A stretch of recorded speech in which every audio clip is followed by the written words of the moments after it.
Hi, my name is Tom Miles. This video is a summary or overview of Mexican immigration patterns and history through New Mexico in the Southwest. The video uses the Albuquerque Historical and Cultural Timeline as an organizing device. The red line goes through historical events in the United States, Mexico, and New Mexico through time. It's important to note that whole libraries of research and stories exist for each of the individual dates, topics, periods, and eras that are covered only briefly in this view from 30,000 feet. We'll begin in the period from 1400 to 1650. In the 1400s, some 40,000 Pueblo Indians lived in the Nuevo Mexico area. They had built early apartment structures seen in Chaco Canyon and Bandelier and complex irrigation systems. In 1536, the Spaniard Cabeza de Vaca mentions a populous country to the north with big houses and luxury goods. In 1539, the Franciscan priest Marcos de Niza and the black Moor Esteban lead an exploratory expedition north, seeking the fabled 7 cities of Cibola. In 1543 and 1546, major silver mines in Zacatecas, Mexico, pull Spanish and Mexican miners and explorers and their technology north. By the 1570s, Mexico City's population has reached 15,000, supports a university, and more than 20,000 imported African slaves are required. In 1598, Juan de Oñate extends El Camino Real northward by 700 miles and creates the first permanent Spanish settlement in Nuevo Mexico, and Franciscans begin establishing early missions.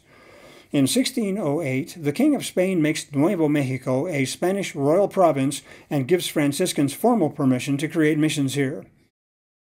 In 1630, more rich silver mines are found further north in Chihuahua on the Camino Real, stimulating further trade and population movement northward. In 1687, Jesuit missionaries expand into the Arizona area and the Pimeria Alta, which will create future commercial markets for Nuevo Mexico. And by 1720, Nuevo Mexicanos begin annual trading trips to Chihuahua and Durango. In 1763, the Treaty of Paris gives Spain control of the Louisiana Territory. In 1776, the Spanish Bourbon king Charles III creates the Military General Commandancy of Nueva España to protect northern mining from English and U.S. incursion. The territory includes Nuevo Mexico and Arizona areas. In 1800, Spain cedes New Orleans and the Louisiana Territory to the French. Just 3 short years later, the United States purchases the Louisiana Territory from France. 7 years after that, in 1810, Mexico claims independence from Spain. There are large debates over whether to become a monarchy or a republic. At the time, the Mexican territory extends from Guatemala to Oregon. In 1821, the Mexican Republic opens trade with the United States, and the Santa Fe Trail is open to trade with the eastern U.S. In 1835, Anglo-Texans rebel against the Mexican government and create the Lone Star Republic. And 10 years later, in 1845, the U.S. annexes Texas, which Mexico declares an act of war, triggering the Mexican-American War. The 1848 Treaty of Guadalupe Hidalgo ends the war, with the U.S. taking New Mexico, Arizona, Utah, Nevada, California, and parts of Colorado and Wyoming. The Treaty of Guadalupe Hidalgo gives Mexican citizens 1 year to choose U.S. citizenship, and the vast majority do so. Massive loss of territory creates economic problems in Mexico. The Gadsden Purchase of 1854 averts another war with Mexico and adds 45,000 square miles to southern New Mexico and Arizona. The 1849 California Gold Rush begins drawing population from the east and from Mexico. Many Mexicans with mining skills had already moved throughout what at that time was just northern Mexico. The territory of New Mexico is created in 1850, which then includes Arizona. In 1879, the railroad begins drawing Mexican workers north into New Mexico, and they mix with Chinese laborer immigrants and African American laborers freed in the Civil War. Also in the 1880s, low worker pay begins drawing major capital investment and new technologies to northern Mexico and opens modern mining and agricultural enterprises. In 1882, the U.S.-Chinese Exclusion Act dramatically reduces Chinese immigration for 60 years, but similar restrictions on Mexicans had not yet been created until the 1930s Mexican Repatriation Program and Operation Wetback in 1954. In the 1900s, Mexican social and economic conditions worsened, causing many Mexican citizens to migrate to the U.S. Interesting New Mexico asides include 1911 New Mexico Alien Land Act prohibiting Asians from owning land. 1912 New Mexico becomes the 47th state. And in 1916, Mexican Revolutionary Pancho Villa raids in southern New Mexico.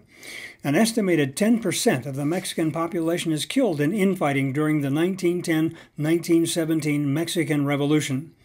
Then from 1917 to 1930, ongoing political and economic breakdowns continued to stimulate Mexican migration to the U.S.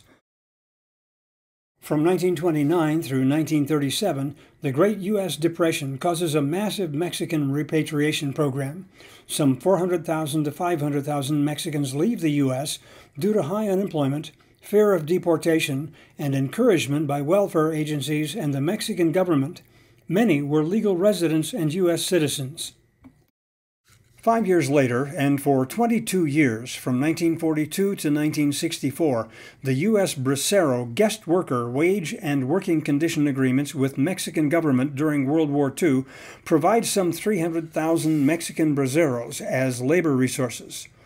The employer use of illegals soon begins worsening wages and working conditions. In response, in 1952, Cesar Chavez begins his 25-year campaign for civil rights for workers and Hispanics.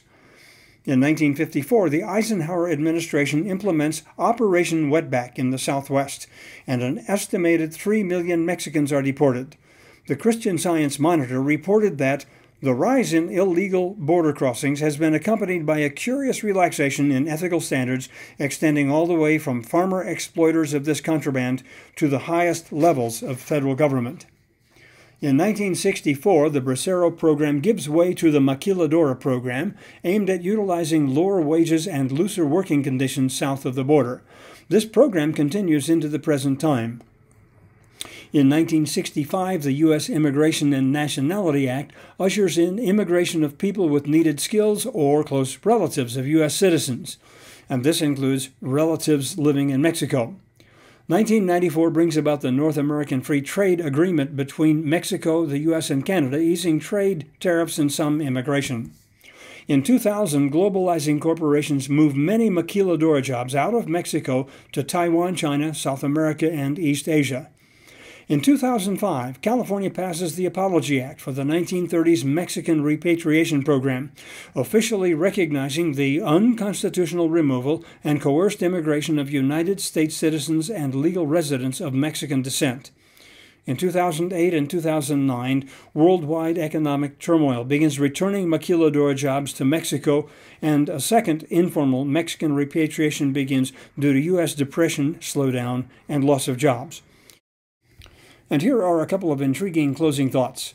In 1910, foreign-born were 14.7% of the population. In 2003, foreign-born had dropped by 20% to 11.7% of the population.